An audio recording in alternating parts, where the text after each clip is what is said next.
হরে কৃষ্ণ, রাধে রাধে বন্ধুরা। আমি এখন আছি ভগবান শ্রীকৃষ্ণের জন্মভূমিতে, সেই কারাগার কংসের। কিন্তু অনেক দুঃখের বিষয় আছে, সেটাও আপনাদেরকে বলবো, কিন্তু তার আগে একটু দেখে নিন যে এইটা প্রথম গেট। আমি ভাবতেই পারছিলাম না যে ভগবান শ্রীকৃষ্ণ যেখানে জন্ম নিয়েছিলেন, আবির্ভাব হয়েছিলেন, সেই স্থানে, সেই মাটিতে আমি দাঁড়িয়ে আছি। আমার শরীরে কাঁটা দিয়ে উঠছিল, এবং যখন আমি ভেতরে যেতে যাচ্ছিলাম ক্যামেরাটা নিয়ে, তখন একটি দুঃখের বিষয় ঘটে, কিন্তু তাও আপনাদেরকে জুম করে দেখাচ্ছি। এবং আমি সেই কারাগারের ভেতরের ভিডিও এবং শর্ট ফটো তুলেছি। কিন্তু তার আগে দেখুন, প্রথমে ঢোকার মুখে এরকম একটি গেট পড়বে, এবং আমি যখন যাচ্ছিলাম এখান থেকে, তখন আমার শরীরে সত্যি কাঁটা দিয়ে উঠছিল। এই সেই জায়গা, এই সেই স্থান, যে স্থানে ভগবান শ্রীকৃষ্ণ এই ধরাধামে আবির্ভাব হয়েছিলেন। এবং সামনে প্রচণ্ড কড়া ব্যবস্থা, পুলিশের কড়া একদম নাগা চেকিং চলছিল।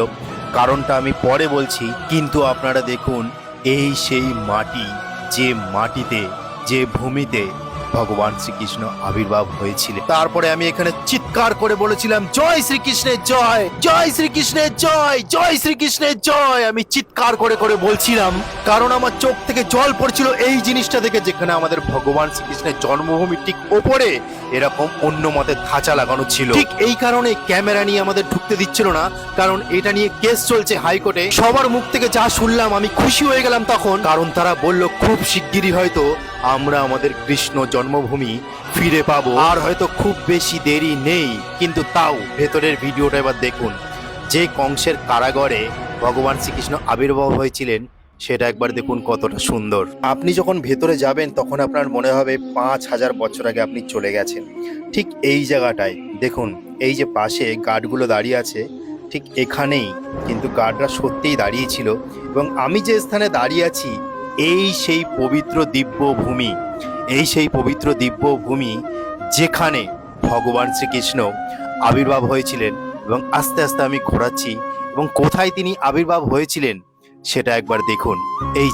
এই যে ঠিক সামনেটা একবার দেখুন, এই সেই পবিত্র স্থান, যে স্থানে ভগবান শ্রীকৃষ্ণ এই ধরাধামে ঠিক এইখানটায় আবির্ভাব হয়েছিলেন।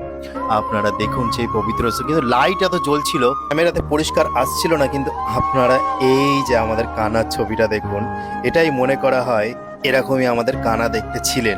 এবার আপনাকে পুরো ভেতরের ছবিগুলো দেখাচ্ছি। এই ছবিগুলো দেখুন কতটা সুন্দর। আপনার ভেতরে আসলে মনটা ভরে যাবে, আপনি কোথায় হারিয়ে যাবেন, এবং চোখ থেকে আপনার শুধু জল পড়বে, যে কারণটার জন্য আমারও জল পড়েছে।